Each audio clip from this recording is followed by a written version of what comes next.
O Santa Rita, a faithful wife and caring mother, you show the way for us to live our daily lives in holiness and zeal, in loving surrender to all that God wills through Christian model. We sing with joy through Santa Rita's praises. To God our loving hearts we raise, till all our days be filled with God's wonders. Such rose in Rita's hands, blossoms in every season.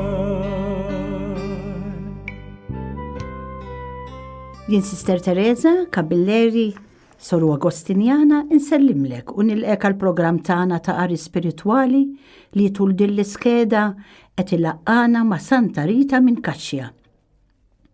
Qed naqra mill-ktieb verżjoni ġdida ta' din il-qaddisa skont sejbiet ġodda. Insejħu fostna Trinità Qaddisa bl-isem tal-Missier u tal-Iben u tal-Ispirtu Santu. Amen. Talba Santa Rita, li tolbok tenni biex inħares lejk lejn id-batija li inti għaddejt minna u minkejja kollox, mhux biss bqajt temmen, iżda tlabt lil mulej biex jatik xewka mill-kuruna tax-xewk tiegħu biex bekk taqsam miegħu dik l-agonija li huwa ġarrab bl-imħabba għalina. Għamel li btalbek anki jiena nkun kapaċi niflaħ għal kull tbatija ħalli meta l-mulej jisejjaħli nieħu l-premju li nibqa' ngawdih għall-eternità bħalma għamilt int. Nkomplu naqraw is-semmija fuq din il-qaddisa, nafu li b'miraklu nistgħu ngħidu hekk li rnexxiela issibruha fil-kunvent mas-Sorijiet Agostinjani. Hemm Rita kienet qed tgħix ħajja sempliċi, titlob, taħdem, tagħmel penitenza u tobdi. U llum se nitkellem dwar il-qaddisa tax-xewka. Iż-żmien itir, is-snin igerbu, kienu għaddew numru ta' snin ġmielhom mis-sena 1407, is-sena li fiha Rita daħlet fil-monasteru. Għal Rita kienet ħajja ta' talb, sagrifiċċju kif għadna, servizz fil-qadi lejn Alla, twettiq ta' dmirijiet ta' kif ukoll ta' għajnuna lejn il-proxmu f'dak kollu li kellhom bżonn.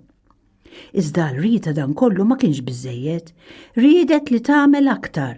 Ma x'kella tagħmel biex turi l-imħabba kbira li kellha f'qalba lejn kulħadd iżda fuq kollox lejn Ġesu? X'impenn ieħor kellha tieħu u tidħol għalih din Rita biex tkabbar l-imħabba tagħha u għaldaqstant tħalli aktar frott fostant terwieħ fil-bżonn. Kien għalhekk li Rita li sabet it-tweġiba għax-xewqa tagħha. Iva kellha tingħaqad aktar bil-qawwa ma' Ġesu fit-tbatijiet li sofra tul il-passjoni tiegħu. Ridet tħoss Rita fuq ġisimha il-ħruxija u l-uġieħ ta' Ġesu imsallab. Li tieħu sem aktar sħiħ fil-passjoni tiegħu tant kifra ridet tingħaqad ħaġa waħda ma' Ġesu fit-tbatijiet kbar li sofra l-aktar fuq is-salib. U importanti eżis semmijata biex bħal Rita ma niddejqux noffru u naqdu id-tbatijiet tagħna ma dik tal-maħbub tagħna Ġesu. L-ewwel littra ta' San Ġwan insibu l-kliem kulħadd u dak li jħobb. Jikkummenta San Tuwistin għall-ewwel littra ta' San Ġwan kapitlu 2 vers 14. Qal tħobb li l-Kristu jfisser li issir Kristu ieħor. Dan jgħod tar-Rita iżda għandu jgħod ukoll għal kull nisrani, għalik u għalija, bil-mamudija aħna ninaqdu ma' Kristu. Ħafna predikaturi bħal San Giacomo della Marcia li żaru l-belt ta' Kaċċja osservaw li jitbatijiet ħorox li minnhom għaddiet Rita matul ħajjitha m'għandniex inqisuhom bħalli kieku ma tantx kienu jiswew meta jitqablu ma' dawk ta' Kristu fil-Pazzjoni. Hawn ta' min jinnota li wieħed mill-punti fundamentali tal-ispiritwalità Agostinjana hu l-imħabba lejn l-umanità ta' Kristu. Dan għaliex kienet propju l-mew tiegħu bħala bniedem fuq is-salib li wurina il-vera mħabba tiegħu lejna. Bil-mewta tiegħu bħala bniedem Kristu ħelisna u salvana mit-telfien ta' dejjem. Rita, semmija kienet qatta ħafna ħin timmedita l-imħabba kbira ta' Kristu u kien propju waqt li kienet mitlufa festasi quddiem Ġesu msallab li xewka taret mill-kuruna tax-xewk ta' Ġesu u daħlet f'moħħ Rita. F'dak il-waqt Rita ħasset uġieħ kbir u skont it-tradizzjoni kien l-għada filgħodu li ħuta s-sorijiet sabuha mixħuta mintula fl-art u dan ġara fis-sena 1432. Kull min illum iżur il-monasteru għadu jista' jara dan il-kurċifiss mirakulus. Dan hu bitter fuq il-ħajt u għalkemm m'għandniex ħiel eżatt jekk il-miraklu kienx seħħ qudiemu jibqa' żgur il-fatt li ma kien hemm l-ebda tbabbis naturali la darba il-kurċifiss kien imbitter.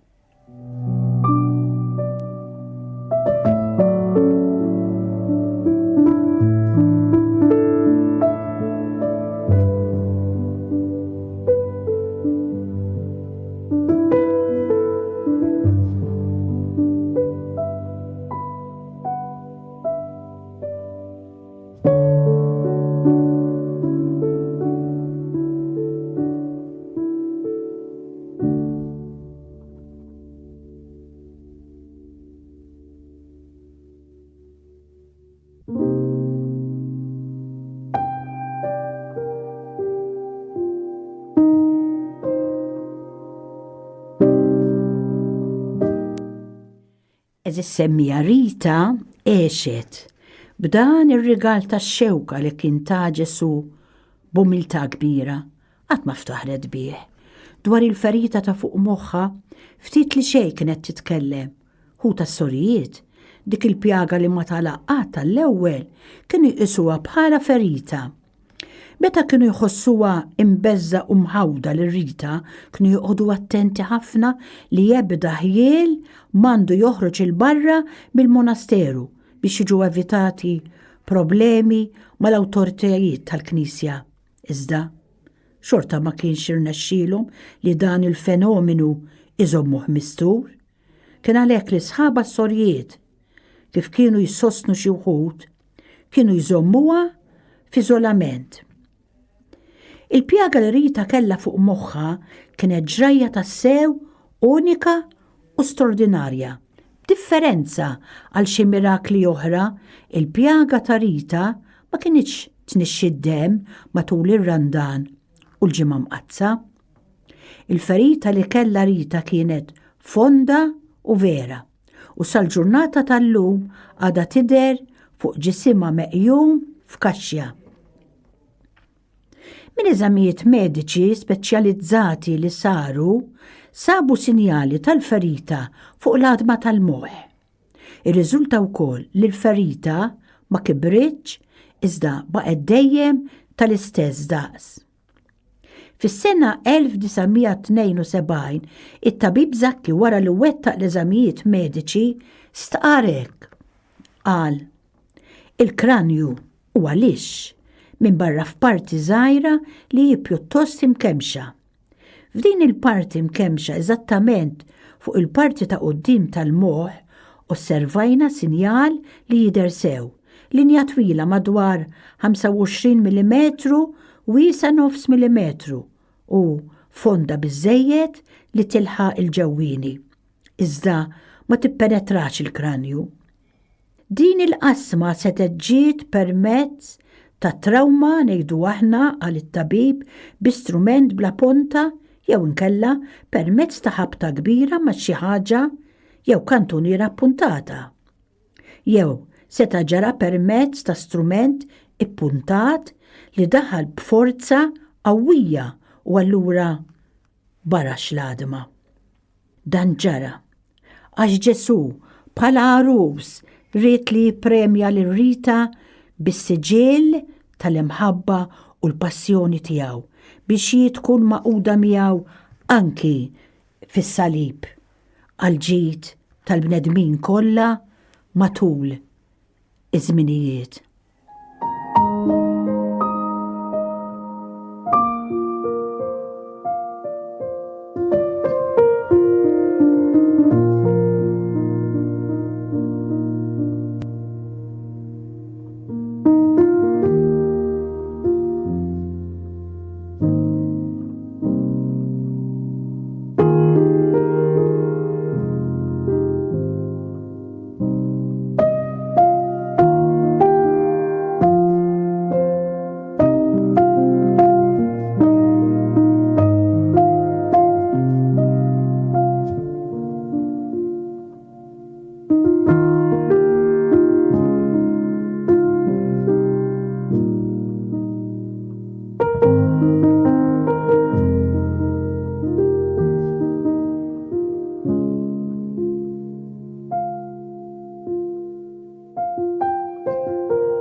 Vjaġġ lejn Ruma. Ma dan il-fenomenu tal-ferita hemm marbut ukoll fatt-ieħor tas-sew straordinarju. Dan hu il-fejqan għal ftit żmien tal-ferita waqt pellegrinaġġ għal Ruma.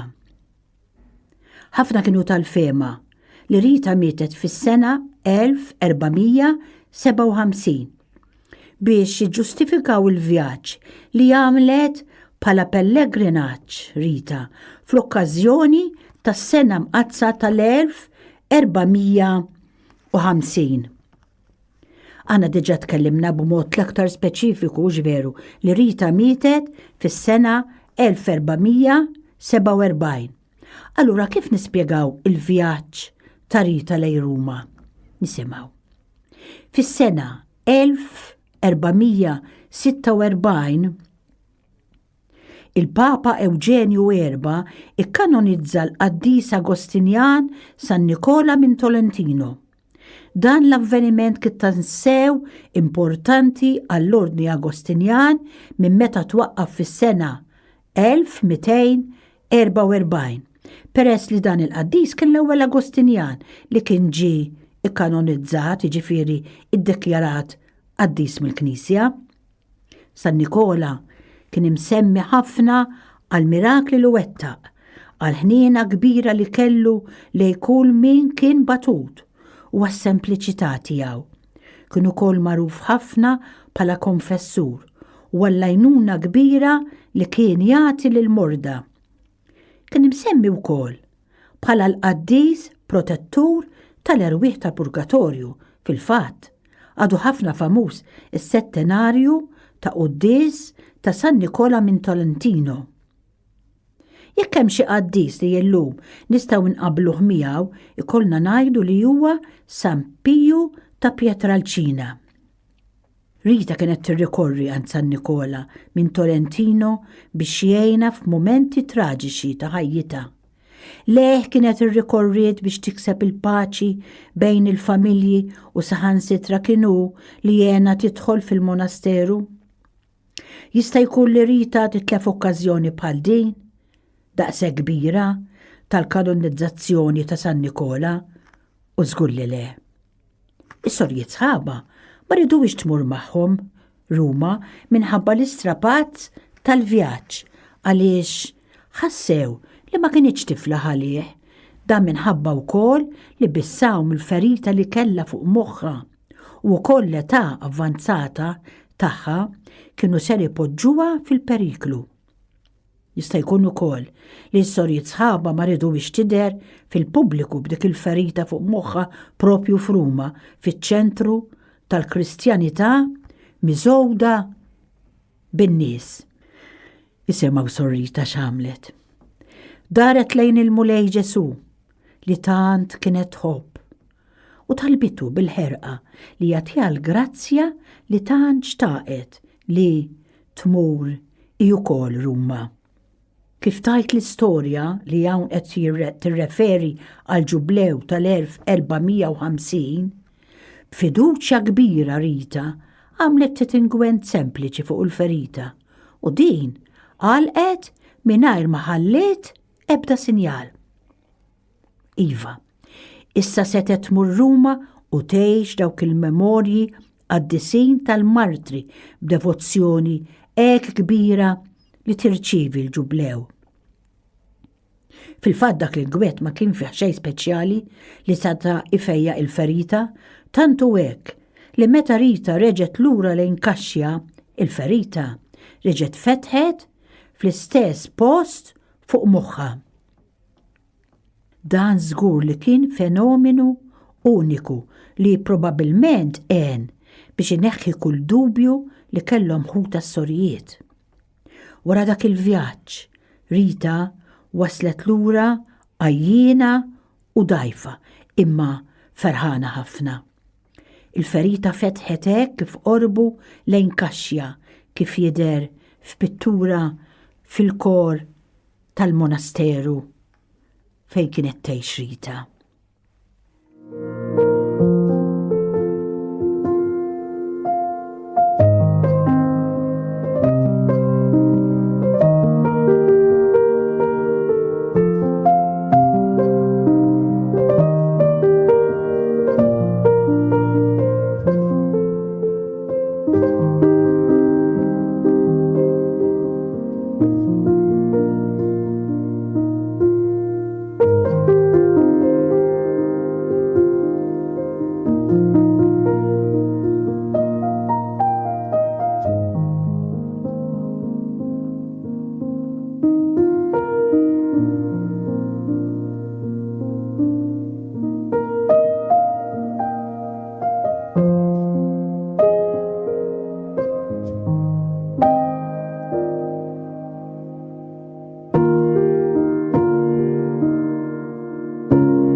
Santa Rita, il-qaddisa tal-warda.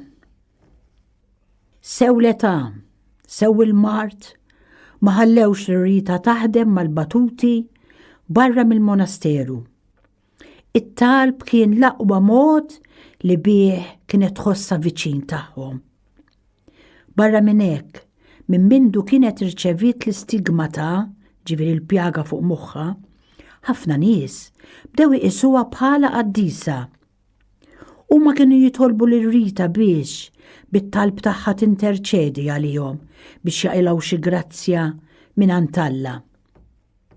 Swor Rita qatt ma ċaħdet lil ħadd din l-għajnuna li titlob għalihom. Issa Rita bdiet tħossha toqrob lejn il-mewt u dieqa kbira kienet qed mermlilha qalbha. Hija ma kienx daħlet fil-monasteru biex tinsa l-eżis tagħha ħajjin u mejtin, iżda biex titlob għalihom. Issa li kienet qed toqrob biex tmur tiltaqa' mal-għażiż arus tagħha Ġesu, bdiet tiddubju ta' Rita jekk it-talb u s-sagrifiċċju li kienet għamlet kienux biżżejjed għalihom biex isalvaw. Ir-raġel tagħha Pawlu u żewġ ulieda kienu tassew fil-ġenna, kienet toqgħod taħseb Rita. Dan il-ħsieb kien tassew ikidda. Dawn il-ħsibijiet kienu qegħdin iġibula tifkiriet tal-ħajja ħinja li Rita kienet għexet magħhom frokka porena.